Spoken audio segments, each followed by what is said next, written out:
Hello everyone, welcome back to my channel. అందరూ ఎలా ఉన్నారండి? బాగున్నారా? మీ అందరూ బాగుండాలని ఎప్పుడు కోరుకుంటానండి. వీడియో ఎక్కడ స్కిప్ చేయకుండా కంప్లీట్గా చూడండి. నచ్చినట్టయితే ఒక లైక్ ఇవ్వండి. మార్నింగే లేచి బయట అయితే ముగ్గు పెట్టేశానండి. పసుపు కుంకుమ పువ్వులతో అలంకరించేసి తర్వాత దేవుడి దగ్గరికి వచ్చి దీపారాధన అయితే చేసేసాను. బాబా పూజ చేస్తున్నానండి. బాబా పారాయణం అనమాట. 9 గురువారాలు చేస్తాను. ఇది సెకండ్ వీక్. ఫస్ట్ వీక్ అయితే తీయడం అవ్వలేదనమాట. సో మార్నింగే లేచి మంచిగా పూజ అయితే ఫినిష్ చేసేసుకున్నాను. ఈరోజైతే స్వామికి చక్కెర పొంగల్ నైవేద్యంగా చేశాను. తర్వాత లంచ్లోకి వచ్చేస్తే మార్నింగే బ్రేక్ఫాస్ట్ కోసం అయితే దోశ రుబ్బాడేసాను. తర్వాత బాదాం అవి సోక్ చేసి ఉంచాను కదా. ఆ తర్వాత ఏంటంటే కుకింగ్లోకి వచ్చేస్తే ఇవాళ లంచ్లోకి అయితే పప్పును చుక్కకూర చేస్తాను. టైం ఉంటే 2 ఉడికించి తర్వాత తాలింపు వేస్తానమాట.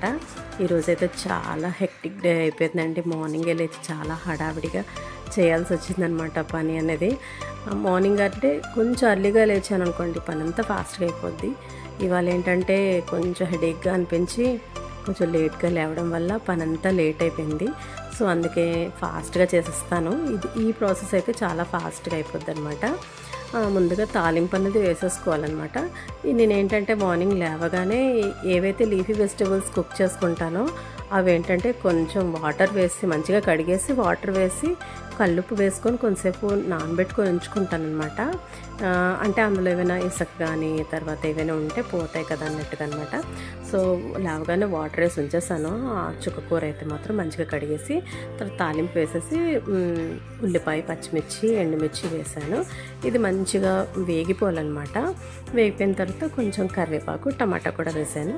పాలకూర అయితే టమాటా స్కిప్ చేసేయండి. మనం చుక్కకూర కాబట్టి టమాటా వేసుకుంటే చాలా బాగుంటుంది. మనం పప్పు పాలకూర చేసేటప్పుడు అయితే టమాటా ప్లేస్లోని మనం చింతపండు వేసుకుంటే బాగుంటుంది అనమాట. పాలకూర టమాటా అనేది మంచిది కాదనమాట, 2 కలిపి తింటే. సో అందువల్ల టమాటా అనేది స్కిప్ చేసేవచ్చు. దీంట్లోనైతే టమాటా అనేది చాలా బాగుంటుంది. మళ్ళీ మీరు ఎక్స్ట్రా చింతపండు మాత్రం వేయకండి, పులుపు ఎక్కువైపోతుంది. ఎందుకంటే చుక్కకూర అనేది ఆల్రెడీ పుల్లగానే ఉంటుంది కాబట్టి నేను టమాటా కూడా హాఫ్ టమాటా అయితే వేసాను అనమాట.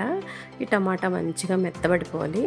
నేను దానికన్నా ముందంటే ఎప్పుడైతే పప్పు వండుదాం అనుకుంటానో నేను ముందైతే కడిగేసి అది నానబెడతానండి. ఎందుకంటే మనకి పప్పు ఎప్పుడైనా సరే నానబెట్టి మనం కుక్ చేసుకుంటే త్వరగా కుక్ అయిపోతుంది. దాంతోపాటు మనకి బ్లోటింగ్ కానీ గ్యాస్ ఫామ్ అవ్వడం కానీ అలాంటివి ఏంటి ఉండవు అనమాట. ఇది ఒక మంచి టిప్, ఫాలో అవ్వండి మీకు నచ్చినట్టయితే. ఇప్పుడు మంచిగా వేయించుకోవాలన్నమాట. టమాటా అనేది మెత్తపడిపోయిన తర్వాత కరివేపాకు కూడా వేసేసాను. తర్వాత చుక్కకూర అంతా మంచిగా కడిగేసుకొని దాన్ని మెత్తపడేంత వరకు వేయించుకోవాలి. బాగా మెత్తపడాలన్నమాట. మనం ఇక్కడ ఎంత బాగా వేయించుకుంటామో పప్పు అన్నది అంత టేస్టీగా ఉంటుంది అనమాట. నేను నార్మల్గా అయితే 2 ఉడికించేసి ఆ తర్వాత తాలింపు వేస్తాను. ఇవాళ టైం లేదు కదా. ఈ ప్రాసెస్ కూడా చాలా బాగుంటుంది. ఇలా కూడా ట్రై చేయండి. ఇప్పుడు మంచిగా వేయించేసుకున్నాం కదా, మెత్తబడి పెంచేసారా చుక్కకూర అంతాను. ఇప్పుడు మనం ఆల్రెడీ నానబెట్టి ఉంచుకున్న కందిపప్పు అనేది వేసేసుకోవచ్చు. పెసరపప్పు అయితే ఇంకా బాగుంటుందండి, చాలా టేస్టీగా ఉంటుంది. కానీ నేను ఆల్రెడీ చక్కెర పొంగలి చేశాను కదా, ఈ పెసరపప్పు అనేది చాలా ఎక్కువ అయిపోతుంది, ప్రాబ్లం అవుతుంది అనేసి సో కందిపప్పు అయితే వేసేసాను అనమాట. మంచిగా కందిపప్పు కూడా వేయించుకొని సరిపడా వాటర్ వేసుకొని దానికన్నా ముందు నేను ఏంటంటే ధనియాల పొడి, కొంచెం కారం, కొంచెం పసుపు వేసాను. ఉప్పు అయితే వేయకూడదు, ఉడికిన తర్వాత వేసుకోవాలి. ఇప్పుడు సరిపడా వాటర్ వేసేసుకొని కుక్కర్ అయితే లిడ్ పెట్టేసుకొని ఒక 4 to 5 విజిల్స్ వస్తే పప్పు చుక్కకూర అయితే రెడీ అయిపోతుందండి. ఇంకో పక్క ఏంటంటే కాకరకాయ అన్నది, నేను కాకరకాయ ఏంటంటే ఎప్పుడైనా రైతు బజార్ నుంచి తెచ్చేసుకుంటాం కదండి. తెచ్చుకున్న వెంటనే నేను చిన్నగా కట్ చేసుకొని ఎయిట్ కంటైనర్లో పెట్టేసుకుంటానండి. ఎందుకంటే ఇలా మార్నింగ్ టైంలోని నెమ్మదిగా కట్ చేయడం అంటే బోల్డ్ టైం వేస్ట్ అయిపోతుంది కదా. అందుకోసమనే నేను అన్నీ కట్ చేసేసుకొని ఫ్రిడ్జ్లో స్టోర్ చేసి ఉంచుకుంటాను. అలా తీసేసి చక్కగా కడిగేసుకొని వండేసుకోవచ్చు అనమాట. ఇదొక మంచి టైం సేవింగ్ ప్రాసెస్ అనమాట. సో నేనైతే కడిగేసి ఉంచేసుకున్నాను పక్కన. తర్వాత బాండి పెట్టుకొని ఇదైతే గానుగ నూనెతో చేస్తున్నానండి. ఇలా కాకరకాయ, తోటకూర ఇలాంటివన్నీ గానుగ నూనెతో ఫ్రై చేసుకుంటే చాలా టేస్టీగా ఉంటాయి అనమాట. ఇప్పుడు ప్యాన్ పెట్టాను. తర్వాత ఆయిల్ వేసుకొని ఆయిల్ కొంచెం హీట్ ఎక్కిన తర్వాత శనగపప్పు, మినపప్పు, ఆవాలు, జీలకర్ర వేసేసి ఉల్లిపాయ, పచ్చిమిర్చి కూడా వేసేసాను. కొంచెం ఎండుమిర్చి కూడా. మనం ఉల్లిపాయ అంటే పచ్చిమిర్చి, ఎండుమిర్చి 2 వేస్తున్నాం కాబట్టి కాబట్టి కారం చూసుకొని అడ్జస్ట్ చేసుకొని వేసుకోవాలి. ఎక్కువ వేసుకుంటే మళ్ళీ కడుపులో మండిపోతుంది. సో అందువల్ల కారం అడ్జస్ట్ చేసుకొని వేసుకోండి. ఇప్పుడు కొంచెం వేగిపోయిన తర్వాత మనం ఆల్రెడీ కాకరకాయ అనేది కట్ చేసి కడిగేసి ఉంచుకున్నాం కదా, అది ఇందులో యాడ్ చేసేసుకోవాలి. మెయిన్గా ఏంటంటే ఇందులో మనం సిమ్లో పెట్టుకొని ఫ్రై చేసుకోవాలండి. అప్పుడు కాకరకాయ అనేది చాలా టేస్టీగా ఉంటుంది. చాలామంది ఇష్టపడరు కదండి కాకరకాయ తినడానికి. మాకైతే ఇంట్లో చాలా ఇష్టం అండి కాకరకాయ అనేది, ఇష్టంగా తింటాం అనమాట. ఫ్రై అయినా పులుసు అయినా పుల్ల బెల్లం పెట్టి కూర అయినా సరే మాకు ఇంట్లో అయితే బాగా తింటారనమాట, ఇష్టం కాకరకాయ అనేది. మమ్మీ వాళ్ళకి కూడా చాలా ఇష్టం అనమాట. వాళ్ళు మమ్మీ వాళ్ళు చెల్లి వాళ్ళు మేము అందరం తింటాం అనమాట కాకరకాయ అనేది. బీపీ పేషెంట్స్ తింటే చాలా మంచిదండి కాకరకాయ కూడా. మాకైతే బాగా తింటాం అనమాట, తెచ్చుకుంటాం రెగ్యులర్గాను. ఇప్పుడు ఏంటంటే సిమ్లో పెట్టేసి ఫ్రై అయితే అలా నెమ్మదిగా మధ్య మధ్యలో కలుపుకుంటూ తర్వాత ఆపేసుకోవడమేనండి. తర్వాత ఏంటంటే హస్బెండ్ లేచారు. తర్వాత లేవగానే మరి టీ పెట్టాలి కదా. సో నేనైతే ఇవాళ జింజర్ టీ పెడుతున్నాను చెప్పాను కదండి, కొంచెం హెడేక్గా ఉంది. లాస్ట్ వీక్ కూడా స్కిప్ అయిపోయింది, ఈ వీక్ చెయ్యాలి ఎలాగైనా చెయ్యాలి అన్నట్టుగా. కొంచెం జింజర్ టీ తాగామనుకోండి కొంచెం మైండ్ రిఫ్రెష్మెంట్ ఉంటుంది కదా. సో అందుకోసమని మంచిగా జింజర్ వేసేసాను అనమాట, గ్రేట్ చేసేసాను. ఇప్పుడు డికాషన్ మరిపోయిన తర్వాత పాలు వేసేసుకోవడమే. ఇప్పుడు ఈ కాకరకాయలు ఏంటంటే సరిపడా కారం, పసుపు, ఉప్పు అన్నీ వేసుకొని సిమ్లో పెట్టి బాగా మగ్గించేసుకోవడమేనండి. కాకరకాయ చాలా బాగుంటుందండి. ఆయిల్ కూడా కొంచెం ఎక్కువే పడుతుంది, అందుకోసమని నేను గానుగ నూనె అయితే ప్రిఫర్ చేశాను. నార్మల్ రిఫైండ్ ఆయిల్ వేసుకున్నాం అనుకోండి ఎక్కువైపోతే మంచిది కాదన్నట్టు గానుగ నూనె కొంచెం ఎక్కువైనా ప్రాబ్లం లేదు, హెల్త్ పరంగా చాలా మంచిది. గానుగ నూనె అంటే మనకి తెలిసిందేనండి, నువ్వుల నూనె అంటారు కదా, అదనమాట. తర్వాత ఇప్పుడు ఏంటంటే నాకు నిన్నటి నుంచి చాలా ఇబ్బంది అయిపోతుంది. సాల్ట్ అనేది ఇంట్లో నిండుకున్నది. సో ఈ కళ్ళుప్పు ఉంటుంది కదండి, నాకు ఇది అంచనా తెలియట్లేదండి అస్సలు. ఎక్కువ వేసేస్తే ఎక్కువైపోతుందేమో అని భయం వేసి కొంచెం కొంచెమే వేసుకుంటున్నాను. చెప్పాను హస్బెండ్కి తీసుకొని రమ్మని. ఈ కళ్ళుప్పు అనేది మనం కొంచెం వేసినా చాలా ఎక్కువైపోద్ది. ఇదివరకు అయితే ఇదే వాడేవారు కదండి, కానీ ఇప్పుడు అంటే మనకు అది అలవాటు అయిపోవడంతో అదే యూజ్ చేసుకుంటున్నాము. ఇప్పుడు కాకరకాయ అయితే అలా సిమ్లో పెట్టుకొని మగ్గించేసుకోవడమేనండి. ఇంకో పక్క ఏంటంటే టీ కోసం అంతా ప్రిపేర్ చేసేసాను. బాబా పూజ అయితే లాస్ట్ వీక్ చేయలేదు కానీ బిఫోర్ లాస్ట్ వీక్ చేశానండి.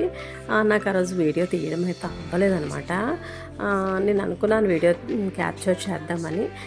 జస్ట్ ఇది నేను చేస్తున్నది ఏంటంటే ఎప్పుడు ఏదో కోరుకొని చేసేదాన్ని. ఈసారి అయితే మాత్రం తండ్రి ప్రశాంతంగా ఉంచు, మంచిగా డివోషనల్గా ఉండేలా చూడు అన్నట్టుగా నేను చేస్తున్నాను అనమాట. ప్రశాంతత కోసం అయితే స్వామికి నేను 9 గురువారాలు పూజ అయితే చేస్తున్నాను. ప్రత్యేకించి ఏమీ కోరికలు అయితే ఏం కోరుకోవడం లేదు. తర్వాత ఏంటంటే టీ అయితే రెడీ అయిపోయింది, టీ పెట్టేశాను. కానీ మనం ఏదైనా పూజ ఇంట్లో చేస్తాం కదండి, ఆ పూజ చేసిన అన్ని రోజులు ఇంట్లో ఒక మంచి ఫీల్ కలుగుతుందండి. నిజంగా చెప్పాలంటే కొంచెం శ్రమతో కూడిన పనే కానండి, ప్రశాంతత మాత్రం చాలా ఉంటుందండి. ఒక పాజిటివ్ వైబ్స్ అన్నీ మాత్రం బాగా వస్తాయి. మనం రెగ్యులర్గా ఏదో ఒక పూజ ఇంట్లోనంటే ఈ శివదేవుని పూజని, బాబా పూజని, ఏదో ఒక పూజ ఇంట్లో అలా చేసుకుని అనుకోండి, మనం ఆ కొంతసేపు స్వామి దగ్గర ఉండి ఆ తండ్రిని అర్చించుకొని ఆ తండ్రిని వేడుకుంటూ ఉంటాం కదండి, ఒక ప్లెజెంట్ ఫీల్ అయితే మాత్రం నిజంగా ఉంటుంది. యాక్చువల్గా అయితే మార్నింగ్ చేయలేనేమో అనుకున్నాను హెడేక్ వల్ల, కానీ నెమ్మదిగా తండ్రి శక్తి ఇవ్వడం వల్ల నేను ప్రశాంతంగా నైవేద్యం నేను స్వయంగా చేసి స్వామికైతే పువ్వుల దండ కూడా గుచ్చి చేశాను. అంటే యాక్చువల్గా బయట పువ్వులు దండ కొనుక్కుందాం అనుకున్నాను, నేను మార్కెట్కి వెళ్ళాం, కానీ ఒకటి అయింది. అది ఏంటో చెప్తాను మీకు వీడియోలో ముందు చూపిస్తాను. దానివల్ల కొంచెం లేట్ అయిపోవడం వల్ల పువ్వులైతే కొనుక్కోలేకపోయాము. సో అందువల్ల ఇంట్లో నేను స్వయంగా గుచ్చుకొని స్వామికైతే దండ గుచ్చి నైవేద్యం తయారు చేసి పూజ చేశానండి. చాలా ప్లెజెంట్గా పాజిటివ్గా అయింది. కొంచెం లేట్ అయింది కానీ మంచిగా అనిపించింది అనమాట. ఇప్పుడు హస్బెండ్కి త్వరగా లంచ్ ప్రిపేర్ చేయాలి కదండి. లంచ్కి అయితే పప్పు చుక్కూర చేశాను, కాకరకాయ ఫ్రై. ఇప్పుడు ఏంటంటే బ్రేక్ఫాస్ట్ కోసం అయితే బొంబాయి చట్నీ చేసేస్తున్నాను. మనకి చాలా ఫాస్ట్గా అయిపోయేది ఇదే కదండి. యాక్చువల్గా అయితే ఇది అంతగా ఇష్టపడరు, బట్ త్వరగా అయిపోవాలంటే ఇదే అనేసి నేను ప్రిఫర్ చేశాను. అంటే ఏంటంటే టైం లేదు, ఆ టైంలో మనం ఏంటంటే ఏది ఫాస్ట్గా అయిపోద్ది అది చేసేసుకుంటే బెటర్ అనేసి నేనైతే ఇది చేసేస్తున్నాను అనమాట. సింపుల్గా మసాలా అంటే అల్లం వెల్లుల్లి పేస్ట్ అది వేసి స్పైసీగా చేశాను. అంటే మనం ఇష్టం లేని ఫుడ్ కూడా మంచిగా చేసుకుంటూ తినడం అంటే ఇలా బాగుంటుంది కదా. సో అందుకని ఇలా చేశానమాట. ఇంకో పక్క ఏంటంటే దోశ, మార్నింగే దోశ రుబ్బు వేసాను కదా, దోశ అయితే వేసేస్తున్నాను. దోశ బొంబాయి చట్నీ అయితే మంచి కాంబినేషనే, కానీ బొంబాయి చట్నీ అంటే అంతగా ఇష్టపడరు. బట్ నాకు టైం లేదనేసి నేనైతే చేసేసాను. హస్బెండ్ వెళ్ళిన తర్వాత అయితే పూజ చేశానండి.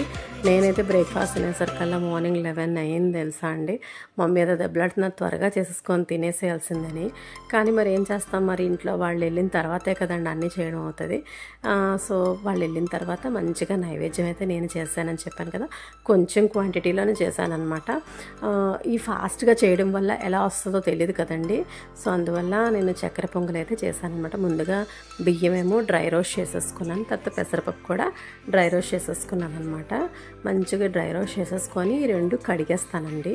మనం కడిగేసి డ్రై రోస్ట్ చేయలేం కాబట్టి ముందుగా వేయించుకొని ఆ తర్వాత కడుగుతాను అనమాట.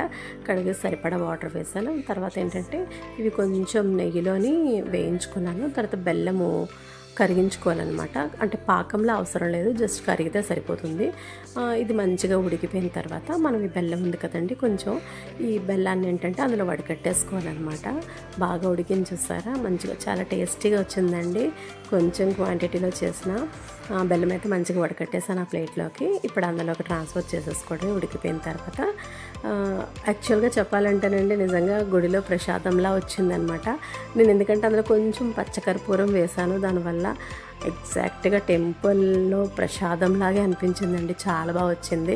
మన చేతితో స్వామికి నైవేద్యం ప్రిపేర్ చేసి పెట్టామంటే చాలా హ్యాపీగా అనిపిస్తుంది కదండి. రెగ్యులర్గా ఏంటంటే నేను బయట తెప్పించేదాన్ని కోవా అని, లడ్డు అని బాబా కోసం. లాస్ట్ వీక్ అయితే సేమియా చేశాను, ఈ వీక్ అయితే చక్కెర పొంగల్ చేశాను. బాబా తండ్రికి ఏది పెట్టినా పర్వాలేదండి.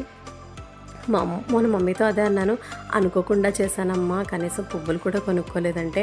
అప్పుడు మమ్మీ అన్నారు, మనం మంచి మనసుతోటి ఏమీ పెట్టకుండా తండ్రిని వేడుకుంటే మంచిగా తండ్రి దీవిస్తాడు. అన్నీ ఆర్భాటాలు చేయాల్సిన అవసరం లేదు, మనకి ఎంత వీలుంటే అంత చేయొచ్చని.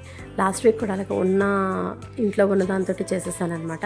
కానీ చాలా ప్రశాంతంగా అనిపించింది. నేను చెప్పాను కదండి లేట్ అయింది అనేసి. ఫస్ట్ ఏంటంటే మేము ఒక దగ్గరికి వెళ్ళాం అనమాట, విజయనగరంలోనే పెట్టారు. చిట్టిబాబు కోడి పులావుకి వెళ్దాం అనుకున్నాం, కానీ అక్కడ అసలు ఖాళీ లేదండి. జనాలు ఏంటరా బాబు, ఎంత లైన్ అని తెలుసా అండి. నేను అదే అనుకున్నాను, ఏంటి ఈ ఒక్కరోజే అమ్ముతారా, మిగతా రోజులు అమ్మరా అన్నట్టుగా. ఎలా జనాలు తొక్కికొని లైన్ కట్టేసుకొని కొనేసుకుంటున్నారండి. ముందుకు వచ్చేసరికల్లా ఇక్కడ దొన్నేపోలో ఓపెన్ అయిందటండి నిన్నే. కానీ టేస్ట్ అండి ఎంత బాగుందో తెలుసా అండి. ఇక్కడ మీరు లోకల్లో ఉన్న వాళ్ళే తప్పకుండా టేస్ట్ చేయండి. దొన్నే బిర్యానీ హౌస్ అని కొత్తగా పెట్టారనమాట అంబికా పక్కన. ఒకసారి ట్రై చేయని వాళ్ళైతే ట్రై చేయండి. నిన్నే ఓపెనింగ్ అయింది. అంటే నిన్న ఓపెనింగ్ వల్ల కొంచెం క్రౌడ్ అయితే ఉంది కానండి, టేస్ట్ మాత్రం ఎక్స్ట్రాడినరీగా ఉంది, మంచిగా ఉన్నది. రెసిపీస్ అయితే మాత్రం బాగున్నాయి, మీకు చూపిస్తాను చూడండి వెళ్తున్న దారిలోనే అనమాట. అదేంటి చిట్టిబాబు కోడి పులావ్ అనేసి. ఎంత రష్ చూసారా, లైన్ ఇక్కడ వరకు ఉంది. ఏంటి రేపు అమ్మరా ఈరోజే తింటారా అన్నట్టుగా ఉన్నారనమాట జనాలు. అక్కడ కూడా బాగుందటండి, నేను టాక్ అయితే విన్నాను. తప్పకుండా ట్రై చేయండి, మేము రాగానే తిన్నాం, ఎంత బాగుందో తెలుసా అండి. ఇక్కడితోనైతే నేను వీడియోని ఎండ్ చేస్తున్నాను. మరో మంచి బ్లాగ్తో మేము ముందుంటాను. నా ఛానల్ కొత్తగా చూస్తే ఇంతవరకు సబ్స్క్రైబ్ చేయని వాళ్ళు వెంటనే సబ్స్క్రైబ్ చేయండి. పక్కనే ఉన్న బెల్ ఐకాన్ ప్రెస్ చేశారంటే నేను పెట్టే వీడియోస్ అన్నీ మీకు నోటిఫికేషన్గా వస్తాయి. Thank you for watching. See in the next vlog.